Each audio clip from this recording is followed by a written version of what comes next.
Assalamualaikum warahmatullahi wabarakatuh.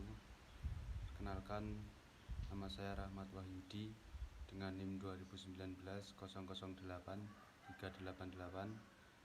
dari kelas 5A10 Manajemen akan mempresentasikan materi dari mata kuliah perilaku organisasi untuk memenuhi tugas dari ujian tengah semester.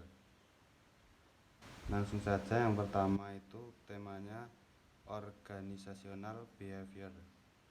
Perilaku organisasi atau organisational behavior adalah suatu disiplin ilmu yang mempelajari bagaimana seharusnya perilaku tingkat individu atau tingkat kelompok serta dampaknya terhadap kinerja sebuah organisasi, baik kinerja individual atau kelompok. Organisational behavior merupakan studi tentang organisasi. Studi ini sudah ditelaah secara akademis yang khusus mempelajari organisasi dengan memanfaatkan metode-metode dari sosiologi, psikologi, ekonomi, antropologi, dan ilmu politik. Disiplin lain terkait dengan studi perilaku organisasi itu tentang sumber daya manusia. Pentingnya penerapan organisational behavior di sebuah perusahaan itu adalah sebuah organisasi atau perusahaan menjadi tempat penting bagi sebuah usaha dalam berkarya dan memenuhi kebutuhan seseorang yang akan mendedikasikan dirinya ke dalam sebuah organisasi atau sebuah perusahaan. Melalui organisasi, seseorang dapat memperoleh imbalan berupa materi maupun non-materi untuk memenuhi sebuah kebutuhan hidupnya sampai batas dari organisasi tersebut. Organisasi atau perusahaan menjadi lingkungan di mana manusia berinteraksi pada setiap aspek yang disebut sebagai organisational behavior. Berbicara tentang sebuah perilaku organisasi itu, maka seseorang yang utama atau yang paling penting itu adalah seorang manajer. Dan di sini ada fungsi dan peran sebuah manajer di dalam suatu perusahaan. Fungsi manajer yang pertama itu adalah perencanaan. Perencanaan di dalam sebuah organisasi meliputi susunan langkah-langkah yang akan dilakukan jangka pendek, jangka menengah, ataupun jangka panjang. Yang kedua, pengorganisasian. Pengorganisasian meliputi tugas-tugas yang harus dilakukan oleh tim, mulai dari pembagian siapa-siapa yang akan melakukan, bagaimana mengelompokkan tugas tersebut, siapa yang akan melapor, sampai pada keputusan yang akan diambil. Terus yang ketiga, kepemimpinan. Seorang manajer harus mengarahkan, memotivasi, dan memilih alternatif komunikasi dengan tim yang efektif. Seorang manajer harus juga mampu memecahkan masalah atau sebuah konflik antar timnya. Yang keempat, pengendalian. Sebuah manajer harus mengawasi jalannya kegiatan atau pekerjaan timnya, apakah pelaksanaannya dan hasilnya telah sesuai dengan apa yang telah direncanakan, apakah perlu ada perubahan, dan lain sebagainya. Terus yang selanjutnya itu ada peran seorang manajer. Yang pertama itu peran pribadi, figur kepala atau figurehead. Manajer mewakili organisasi untuk kegiatan-kegiatan di luar organisasi. Pemimpin atau leader, manajer mengkoordinasikan, mengendalikan, memotivasi, dan mendukung timnya. Penghubung atau liaison, manajer menghubungkan personal di semua tingkatan manajemen. Yang kedua, pusat informasi. Seorang manajer sebagai pusat informasi organisasi dalam menerima informasi yang paling mutakhir dan sebagai penghubung informasi ke seluruh pihak di sebuah organisasi. Peran informasi manajer lainnya adalah manajer sebagai juru bicara atas pertanyaan yang ditanyakan oleh pihak-pihak lain di dalam sebuah organisasi. Peran manajer yang ketiga itu adalah mengambil keputusan. Manajer berperan penting dalam menentukan hingga memutuskan langkah-langkah untuk kepentingan organisasi. Sebagai orang yang mengalokasikan sumber daya organisasi dan sebagai negosiator jika terjadinya sebuah konflik di dalam organisasi. Terus bab yang kedua itu diversity in organizational. Keragamaan atau diversity adalah suatu istilah yang luas dan frase keragaman. Tempat kerja atau workplace diversity dapat merujuk pada karakteristik apapun yang menyebabkan seseorang berbeda dari yang lainnya. Setiap individu memiliki karakteristik berbeda-beda dengan yang lainnya. Karena perbedaan yang ada membuat segala sesuatu beragam, baik itu ras, suku, agama, usia, dan jenis kelamin. Perbedaan ini dapat menimbulkan kebahagiaan dan konflik dalam sebuah organisasi. Selanjutnya, karakteristik biografis. Itu yang pertama umur, yang kedua gender, yang ketiga ras dan etnis, yang keempat disabilitas, yang kelima masa kerja, yang keenam agama, yang ketujuh orientasi seksual dan identitas gender. Selanjutnya ada kemampuan. Di sini kemampuan dibagi menjadi tiga. Yang pertama kemampuan intelektual adalah kemampuan yang dibutuhkan untuk melakukan mental berpikir, penalaran, dan memecahkan suatu masalah. Yang kedua kemampuan fisik adalah kemampuan yang dikeluarkan oleh anggota tubuh manusia yang digunakan untuk melakukan aktivitas-aktivitas fisik yang menguras tenaga otot manusia. Yang ketiga, the role of disabilities. Dalam rekrutmen anggota dalam kerja, rekrutmen anggota ini biasanya memiliki banyak persyaratan yang telah ditetapkan sebelumnya oleh manajemen perekrut karyawan. Yang selanjutnya topiknya attitudes and job satisfaction. Attitude adalah penyataan evaluatif atau evaluasi statements yang dapat menguntungkan maupun tidak menguntungkan dan mengenai objek, manusia, atau kejadian. Attitude menggambarkan bagaimana perasaan dengan suatu hal. Organization behavior berkonsentrasi pada tiga attitude, yaitu job satisfaction, job involvement, dan organizational commitment. Yang selanjutnya topik emotion and mood.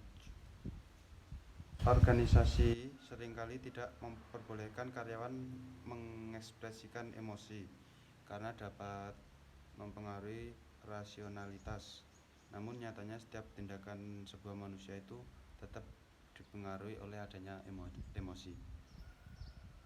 Rasa atau afek adalah istilah umum yang mencakup beragam perasaan yang dialami seseorang. Ini mencakup emotion and mood. Emosi atau emotion adalah perasaan intens yang diarahkan pada seseorang atau sesuatu.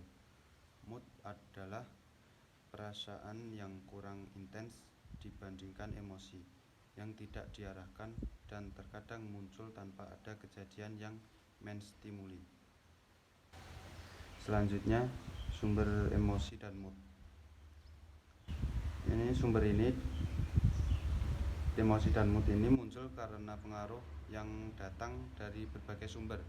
Yang pertama itu dari kepribadian atau personality, yang kedua hari dan periode waktu, yang ketiga cuaca, yang keempat stres, yang kelima aktivitas sosial, yang keenam istirahat, yang ketujuh kebugaran, yang kedelapan umur, dan yang kesembilan jenis kelamin. Topik selanjutnya personality and value. Personality atau kepribadian itu adalah sekumpulan cara bagaimana seorang individu bereaksi atau berinteraksi dengan orang lain. Kepribadian ini merupakan determinan paling penting bagi sebuah individu karena kepribadian menentukan bagaimana seorang individu berpikir, berperilaku, dan berperasa dalam berbagai macam situasi yang berbeda. Yang selanjutnya itu ada beberapa faktor yang dianggap berpengaruh kepribadian seseorang, yaitu Yang pertama, keluarga atau keturunan, merujuk pada faktor genetika seseorang, misalnya yang berkaitan dengan fisik, yaitu tinggi badan, warna kulit, warna rambut, terus warna mata, sifat-sifat, dan bahkan penyakit-penyakit tertentu. Yang kedua itu lingkungan. Lingkungan memiliki pengaruh yang cukup besar dalam kepribadian seseorang, karena dalam lingkungan ini seseorang pribadi cepat menangkap nilai-nilai atau norma yang akan diterapkan di kehidupannya.